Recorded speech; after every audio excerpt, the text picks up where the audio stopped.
After the discovery of the New World in 1492, Spain colonized large parts of the Americas. By the mid-18th century, the Spanish Empire was at its peak, and it was so large that 4 separate viceroyalties had to be established in order to manage such a vast empire.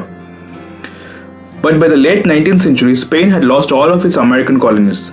It only had Cuba and Puerto Rico in the Caribbean, and Guam and Philippines in Asia. During the Spanish-American War, the Filipinos were guaranteed by the US that they would help them get liberated from Spain, and they do not have any intentions in Asia. But later they were betrayed, and it ultimately led to war. Hello, I'm Daipan and welcome to Social Knowledge. In today's video, the Philippine-American War. The Philippine archipelago was colonized in 1565 by Spain.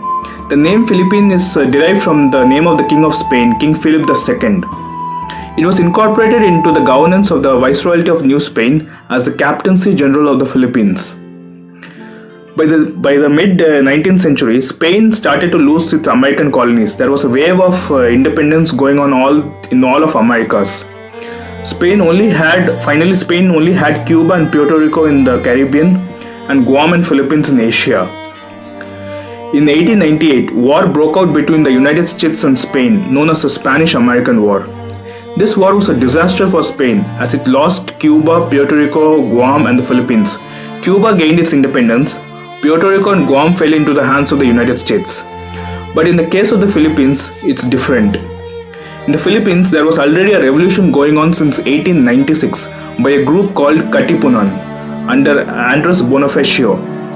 Later, a person called Emilio Aguinaldo, a rich, wealthy person of Philippines, he became the leader of the revolution and he fought against Spain. During the Spanish-American War, Emilio Aguinaldo, he was promised by the US that they would help the Filipinos to gain independence from Spain. And Emilio was also assured by the US that the US don't have any intentions in Asia and they would leave once Spain was defeated. So believing this, Emilio allied himself with the US, and the US and the Filipinos fought together against Spain. But the Spanish and the Philippines were already in a weakened position, because the revolution which was raging on since 1896 had weakened the Spanish and the Philippines, and the Filipinos were already in the verge of victory. So it made Spain an easier target for the US to defeat. So on 1st May 1898, at the Battle of the Manila Bay, the US Army just destroyed the Spanish fleet. But after this victory, the intentions of the Americans seemed quite different from what was promised to Emilio Aguinaldo before. But nevertheless, Emilio Aguinaldo went on to issue the Philippine Declaration of Independence on 12th June 1898 from its hometown of Cavite. Later, in the Treaty of Paris on 10 December 1898 between the United States and Spain, no representative of the Philippines was invited. The Spanish were devastated after this defeat, and they were not willing to accept defeat at the hands of the Filipinos because they considered themselves as superior from the Filipino race. So instead they chose to surrender the Philippines to the US rather than accepting defeat at the hands of the Filipinos. So the Americans purchased Philippines from Spain for $20 million and they took control of the Philippine archipelago. So the Filipinos were betrayed, and in the face of this betrayal, Emilio Aguinaldo went on to establish the first Philippine Republic on 23rd January 1899 at Malolos, and he became its first president. This ultimately led to war between the Philippines and the Americans, known as the Philippine-American War. The first battle of this war was fought on 4th February 1899 at Manila. The Philippine army were no match for the United States. The Philippine army suffered continuous defeats because the US army was better trained, had better arms and ammunition. But the Filipinos refused to back down until Emilio Aguinaldo was leading them. So Emilio Aguinaldo had to change his base of operations throughout the war.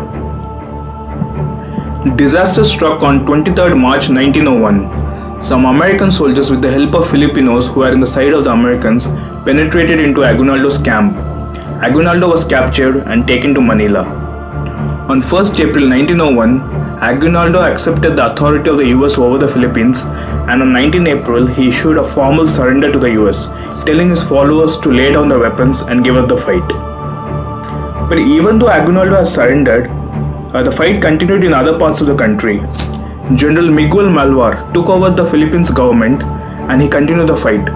Now the Philippines had adopted guerrilla techniques because since they were not able to win in conventional warfare, the guerrilla warfare was proving to be a lot successful because they were winning a lot of victories. So after a hard-fought campaign by the US in the thick jungles of the Philippines, the US General Franklin Bell had finally defeated Miguel Malvar and forced him to surrender on 16 April 1902, bringing an official end to the war. It was only an official end because still the war continued in other parts of the country.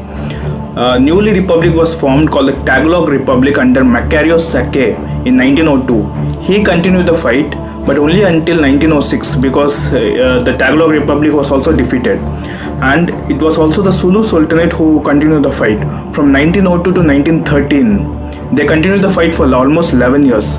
The Battle of Bud Baksak fought in June 1913. It was a disaster for the Sulu Sultanate, and this defeat brought an end to all insurgencies in the Philippines, and the US firmly took control of the entire Philippine archipelago.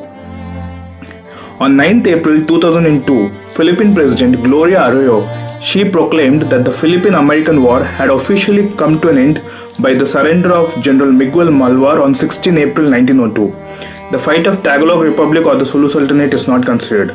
So the official end of the Philippine-American War is considered as the surrender of General Miguel Malvar on 16 April 1902.